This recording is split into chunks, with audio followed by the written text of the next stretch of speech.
하나님 아버지, 우리가 죽었을 때에 우리를 살리신 아버지, 아무것도 할 수 없는 갓난아기를 하나님 아버지 키우는 부모와 같이 아버지여, 아무것도 할 수 없는 우리를 돌보시고 이끄셔서 새벽을 깨우는 예배의 자리까지 우리를 이끄신 아버지, 부족한 우리를 외면치 아니하시고 하나님 포기하지 아니하시고 오늘 이 자리까지 이끄신 아버지, 하나님의 영광으로 살 수 있도록 하나님 아버지, 주님이 맡긴 사명 온전히 감당할 수 있도록 이 시간도 우리에게 말씀하여 주옵소서. 예수님의 이름으로 기도합니다. 아멘. 네, 오늘 말씀은 창세기 1장 1절입니다. 하나님은 어떤 분일까? 오늘 세 번째 시간 창세기 1장 1절입니다.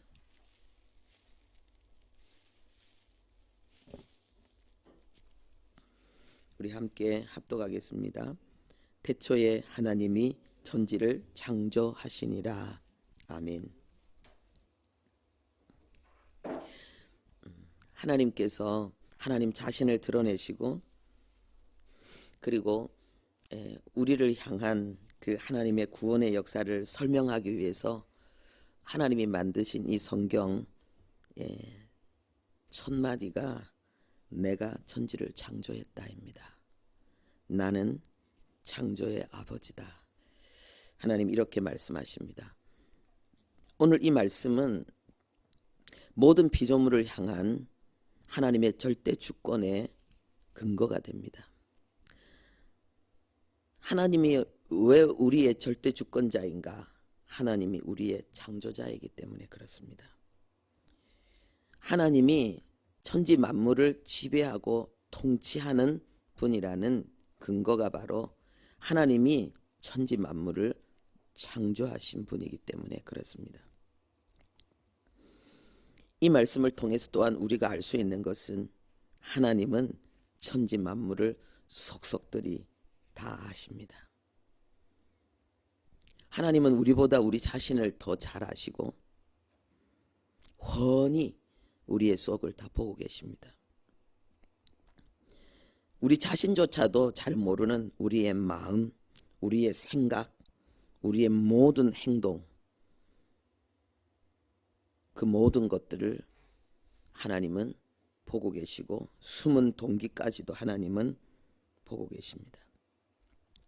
예수님이 이 땅 가운데 오셔서 행하신 수많은 역사, 창조의 아버지를 표현하는 것입니다.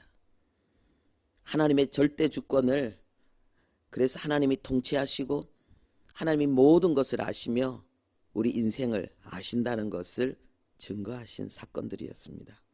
풍랑을 잔잔케 하시고 오병이어의 기적을 행하시고 귀신을 쫓아내고 죽은 자를 살리고 병든 자를 치료하고 물을 포도주로 만들고 그리고 나면서부터 소경된 자를 그 장애를 치유하시는 이 모든 역사, 하나님 아버지를 우리에게 설명하는 것입니다. 그리고 그 하나님이 하실 수 있는 일을 나타내는 것입니다. 너무나도 놀라운 사실은 이 창조의 하나님이 나를 아신다는 거예요. 그리고 나의 이름을 부르시고 그리고 이 하나님이 나의 보호자가 되기를 원하시고 나와 친구가 되기를 원하신다는 거예요. 여러분, 우리는 인간이기 때문에 하나님과 교제 교통하고 하나님과 연합해서 위대한 하나님의 역사를 수종들어야 될 존재이기 때문에 하나님이 그 계획으로 설계하셨고 존재하게 하셨기 때문에 이 세상 그 어떤 것으로도 우리의 영혼을 채울 수가 없습니다. 세상 명예를 내가 다 가져도 가질수록 더 허무합니다. 세상에 좋다 하는 물질과 세상에 좋다 하는 모든 부귀영화를, 아름다움을 내가 다 가져도 세상 최고가 되어도 바닷물을 먹는 것처럼 더 목마르고 더 비참하고 더 허전할 뿐입니다. 왜냐하면은 우리의 영혼의 갈급함을 그것들로 채워보려고 했는데 다 채웠는데도 안 채워지거든요. 그러면 사람은 미쳐버립니다. 그래서 사실은요, 우리가 세상 것에 대해서는 좀 만족함보다도 부족함 가운데 사는 것이 얼마나 은혜인지 모릅니다. 하나님께서 이 천지의 이 창조주, 이 창조의 아버지께서 나를 향해 찾아오셨습니다. 십자가를 통해서. 저는 우리 다 그렇겠지요. 영원히 묵상해도 다 묵상 못할 중요한 진리, 사건이 있는데 십자가입니다. 어떻게 창조의 하나님이 전지전능하신 절대주권자, 당신이 원하시는 모든 것을 다 하실 수 있는 그 하나님이 십자가를 통해서 나에게 찾아오셨단 말입니까? 왜 하나님은 이 방법으로 우리를 구원하셨는가? 우리가 상상할 수 없는 완벽한 지혜와 그 지혜를 이루실 능력을 가지고 계신 전지전능하신 하나님이 왜 피조물인 인간에게 수치를 당하시고 고통을 당하시고 갈기갈기 찢기고 짓밟히는 희롱당하는 그러한 천한 아픔을 겪으면서 우리를 구원하셔야만 됐는가? 여러 가지 교리적인 이론적인 내용을 우리가 얘기할 수 있습니다. 우리가 인간이기 때문에, 우리가 지은 죄를 해결해야 되기 때문에 사람의 몸을 입고 오셔야 됐고, 우리의 죽음을 대신하기 위해서, 우리의 파멸을, 우리의 수치를 대신하기 위해서 주님은 우리가 마셔야 될 쓴 잔을 마시기 위해서 그렇다고 우리가 이야기할 수 있습니다. 그런데 어떻게 그 쓴 잔을, 어떻게 그 고통을 감내할 수 있었냐는 거예요. 그것은 바로 하나님의 공의입니다. 하나님의 보좌의 기초는 하나님의 공의입니다. 하나님께서 십자가를 통해서 우리를 구원하신 근본, 뿌리가 뭐냐, 원인이 뭐냐, 하나님의 공의입니다. 하나님은 원수 갚는 하나님이십니다. 하나님의 피조물임에도 불구하고 하나님의 설계도대로, 하나님의 꿈으로, 하나님의 뜻과 목적을 위해서 창조된 모든 피조물이 그것을 거부할 때에 하나님은 그것을 하나님을 향한 대적이고 반역이고 범죄 행위이기 때문에 하나님은 반드시 그 원수를 갚으시는데 그것을 성경은 심판이라고 합니다. 사람들은 죄를 짓는 것을, 그러니까 하나님의 창조의 섭리에서 위배된 양심과 이성을 위배한 삶을 사는 것을 어떤 사람은 재밌다 하고, 어떤 사람은 짜릿하다 하고, 어떤 사람은 상관하지 않고 그것을 통해서 자신이 누리는 쾌락과 그리고 뭔가 좋은 이득과 결과만 있으면 성공했다고 여기는데, 하나님이 창조하신 피조물 중에 가장 미련하고 악하고 천한 존재가 인간입니다. 그 모든 말과 행동을 하나님이 심판하시고 하나님 앞에서 자기 입으로 자기의 죄를 고하는 그 시간이 있을 것인데, 하나님은 그것을 원수 갚는 것이다라고 말씀하십니다. 그때 하나님 앞에 설 존재가 아무도 없습니다. 하나님의 공의는 뭐냐 하면요, 0.00001%도 눈꼽만큼도 하나님은 불의를 행하지 않는다는 것입니다. 그 하나님의 심판대 앞에서 똑같이 죄가 하나도 없어야지 천국의 백성이 될 수 있고 반역자의 길에서 벗어날 수가 있는데, 누가 어떤 사람이 그 심판을 이길 수 있겠습니까? 그래서 하나님께서 택한 백성들을 살리기 위해서 이 땅에 오신 것입니다. 하나님의 그 심판을 이기게 하기 위해서 하나님의 의로 우리를 덮어버리기 위해서 이 땅에 오신 것입니다. 상상할 수 없는, 우리 중 누구도 질 수 없는 그 십자가를 지고 가신 것입니다.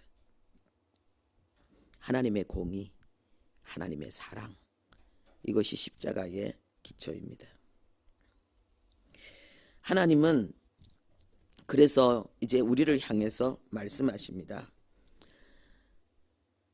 이 하나님의 십자가의 사랑을 받은 자, 이 놀라운 하나님의 대가 지불을 통해서 하나님의 그 사랑에, 그리고 하나님의 의에 다시 안기게 된 자에게 하나님이 요구하시는 것은 항상 기뻐하라,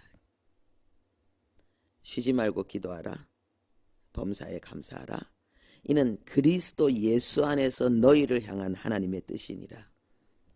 그리스도는 예수님께서 이루신 복음의 역사를 이야기하고 있는 것입니다.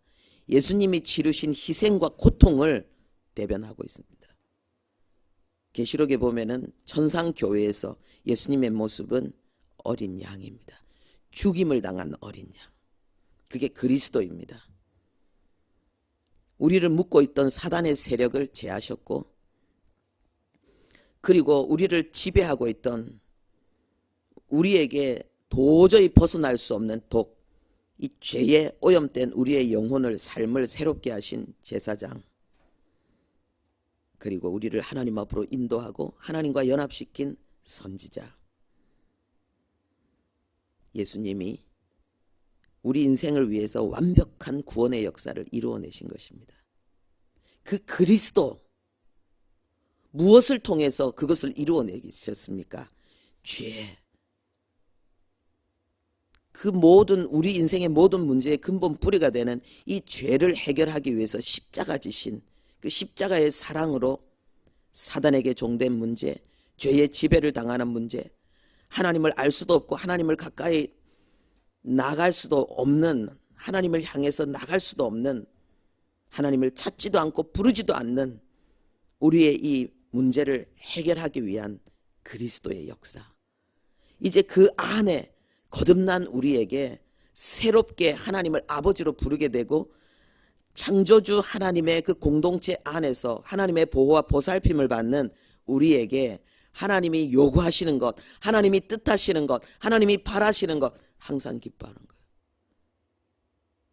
하나님이 우리에게 이것을 요구하시는 마음을 우리가 알아야 되지 않겠습니까? 내가 십자가로 이 모든 것을 다시 회복시켰다는 거예요. 너희는 다시 죄의 종로를 타지 않고 마귀에게 질질 끌려다니지 않고 나에게 잊어버린 바 되지 않을 것이라는 거예요. 여러분, 우리가 이것보다 더 기쁜 일이 어디 있습니까? 이것보다 더 행복한 일이 어디 있습니까?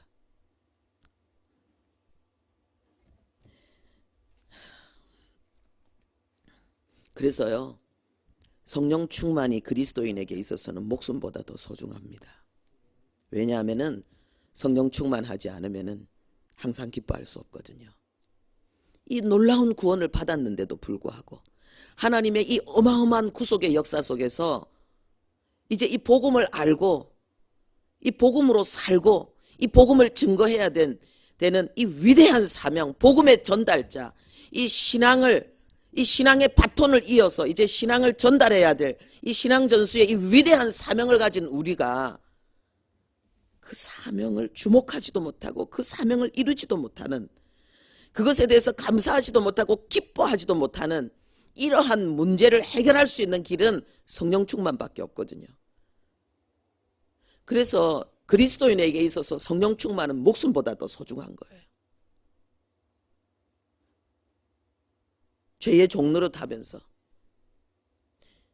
여전히 사단에게 질질 끌려다니고 원격 조종당하면서 비참하게 우리가 살아야 되겠습니까?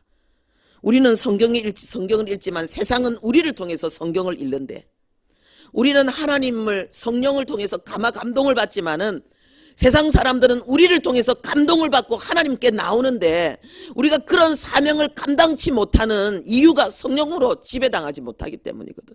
여전히 내가 주인 되어 살기 때문에 그렇거든요. 목숨보다 더 소중한 게 성령 충만인 거예요. 하나님, 나는 이대로는 살 수 없습니다. 나는 이렇게는 살 수 없습니다. 하나님, 내가 이제 하나님을 위해서 살고 싶습니다. 하나님께 쓰임받고 싶습니다. 누군가가 나에게 복음을 준 것처럼 나도 누군가에게 복음을 전하는 사람이 되고 싶습니다. 누군가가 흘린 피와 그 순교의 희생의 헌신의 삶을 통해서 내가 살고 하나님을 만난 것처럼 내가 누군가를 다시 살리고 다시 세우는 그 일을 위해서 내가 하나님 앞에 축복의 통로가 되고 싶습니다. 그런데 나는 그것을 원하지도 않고 나의 옛사람은 그것을 싫어하고 그것을 방해하는데 내가 나를 이길 수 없어요. 한 청년이 어제 고백했습니다.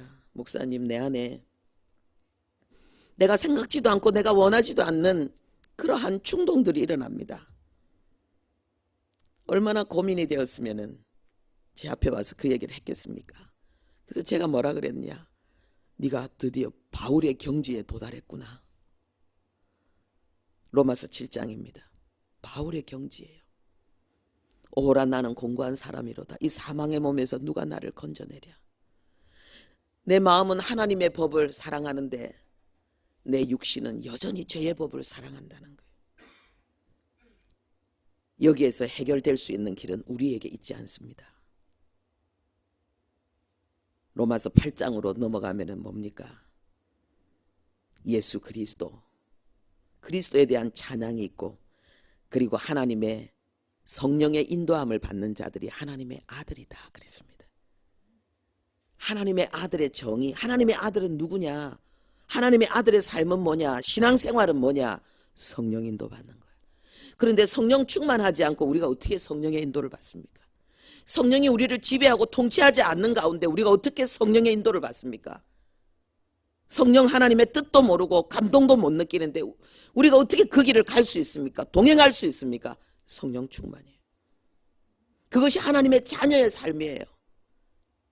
세상이 나를 인도하고, 세상의 유혹이 나를 인도하고, 돈 많이 벌까? 어떻게 하면 더 멋있어질까? 어떻게 하면 더 세상적으로 유명해질까? 어떻게 하면 더 짜릿하고 육신적으로 행복해질까? 세상이 나를 이끄는 것이고 세상을 통해서 마귀가 나를 이끄는 거죠. 그 소나기에서 벗어나서 예수 그리스도께서 걸어가셨던 그 고귀한 길, 십자가 지고 좁은 길 걸어가면서 춤추고 노래하는 환희와 감격의 길을 우리가 어떻게 걸어갑니까? 말씀 준행의 길을 어떻게 걸어갑니까? 성령 충만. 여러분, 그 경지까지 오게 된 거에 대해서 감사하십시오. 내가 죄를 몰랐는데, 죄 가운데 있으면서도 나는 잘 사는 줄 알았는데, 그러면서 얼마나 교만하고 방자하고 하나님 앞에 악했는데 이제 내가 죄를 알게 됐다는 거예요. 내 속에 죄를 알게 됐다는 거예요. 죄의 지배를 받는 나로 인해서 탄식하게 됐다는 거예요. 이 놀라운 진리에 눈을 뜨고 이 진리를 사모하는 이 바울의 경지에 계신 모든 분들, 감사하십시오. 그 고통을 느끼는 것에 대해서 감사하십시오. 그리고 그 고통의 해답을 향해서 나가십시오. 믿음으로 나가십시오. 하나님께서 약속하셨기 때문에 하나님은 여러분들에게 응답하십니다. 성령 충만을 구하는 자에게 하나님은 주신다고 했습니다. 아들을 아끼지 않고 내어주시니가 무엇을 더 아끼겠느냐? 구하라 주실 것이요, 찾으라 찾을 것이요, 두드리라 열릴 것이니라. 육신의 아버지도 자식이 달라면은 주는데 너의 영의 아버지 내가 안 주겠냐? 준다는 거예요. 성령을 준다는 거예요. 창조의 아버지를 나의 아버지로 모시고 사는 여러분들에게 성령 충만을 통해서 한없는 신령한 기쁨과 끊이지 않는 하나님과 교제 교통하는 기도가 그리고 감사가 넘치는 은혜가 오늘도 있기를 바랍니다. 하나님 아버지, 창조의 아버지를 나의 아버지로 고백하며 그 아버지가 나의 이름을 부르고 나와 교제 교통하고 싶어서 영원히 나를 잃지 않기 위해서 나에게 찾아오신 놀라운 복음 앞에 하나님, 이제 하나님은 함께 기뻐하자고 말씀하십니다. 아무것도 나는 너에게 원하는 것이 없다. 내가 너를 사랑한 것에 대해서 나는 네가 기뻐하고 감사하기만을 원한다. 그리고 나와 대화하자고 하나님 말씀하십니다. 하나님 아버지, 우리가 평생 영원히 하나님을 찬양하며 하나님께 감사하며 그리고 하나님과 함께 즐거워하는 그 고귀한 삶을 하나님 살게 해 주시옵소서. 세상에 천박하고 배설물에 불과한 미련하고 악한 것들을 분별할 수 있게 하시고 하나님을 향해 나가는 고귀한 삶을 오늘도 살게 해 주옵소서. 예수님의 이름으로 기도합니다. 아멘.